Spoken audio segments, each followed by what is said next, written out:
It's Brian, and I'm going to do another contest entry. This one is for Jonas from Sweden. His channel is SubliMedia. I am sure that everyone, or most everyone in the vinyl community already knows about his channel.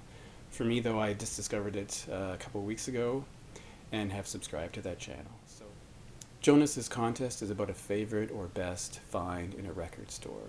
To enter this contest, you have to be a subscriber, and you can enter without making a video just by leaving a comment, or you can leave a comment and do a video. So this will be my entry for that contest.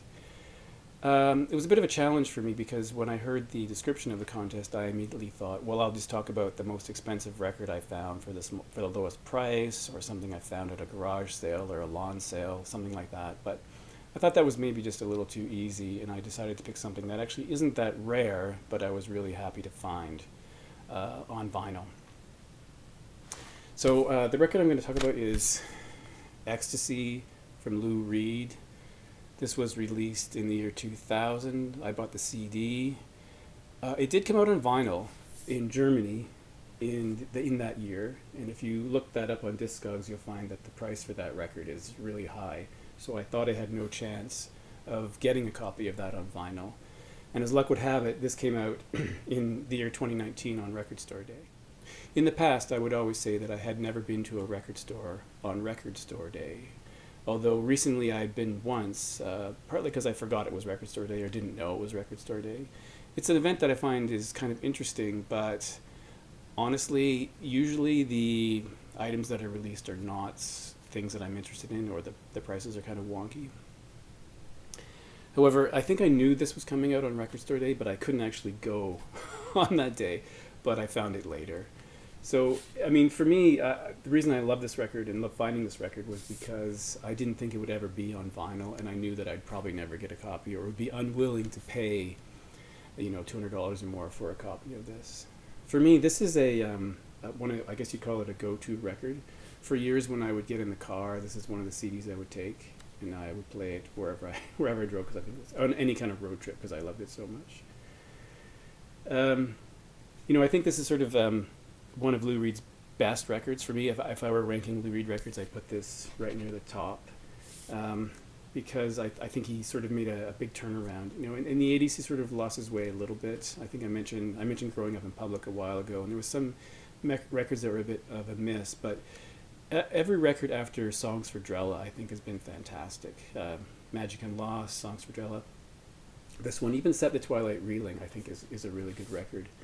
Unfortunately, as you know, Lou died in 2013, which is getting close to 10 years ago. And he was only 71. I was hoping we'd have some more records from him, but let's just talk about this one for a minute. So, Paranoid Key of E starts this off. I think it's a really, really strong song. Mystic Child, a good rocking song. Mad, Ecstasy, those are all great. Modern Dance, I think, is a really, really interesting song. Tatters, Future Farmers of America, I think is an excellent Lou Reed rock song. Turning Time Around is good. White Prism is kind of strange but interesting. I think where reviewers got a little concerned about this record was the song Like a Possum, which was on for 18 minutes. So it sort of reminded me of some of those long Velvet Underground songs, but it's really kind of a strange song, sort of meanders, but I actually think it's quite good. The only song I don't like is a song called Baton Rouge. And in fact, when I had the CD and I converted it to MP3s, I did not include that song because I dislike it so much. But it ends with Big Sky, which I think is a really excellent ending track. Really fantastic. If you're curious about this cover, though, the photograph on this cover, you should definitely read the Wikipedia entry about this record and look at the section about the cover photograph. I think you'll be quite amazed, perhaps a little surprised, maybe I don't know what the word is, a little disgusted perhaps, but just look at this, the entry for that. It's quite interesting. So this comes on 2 records, basic labels, nothing exciting. Looks like this, Great Ecstasy. The hype sticker again shows limited to 7,500 copies, which I think that's not a small amount. I think that's enough to satisfy demand, and I have actually seen this a couple of times in record stores subsequent to when I bought it, so you should have no trouble finding a copy if you want one. It wasn't one that was sort of the prices were jacked up after Record Store Day. I think you can still find this. So again, not a not a record that is rare by any means, not a record that was it's difficult to find, not something I paid nothing for and is worth a lot of money, but something I always wanted because I love the record so much. I love the CD, and I was happy to find this in a record store. So that's it. You should definitely check out Jonas's channel if you haven't, and I'll see you next time.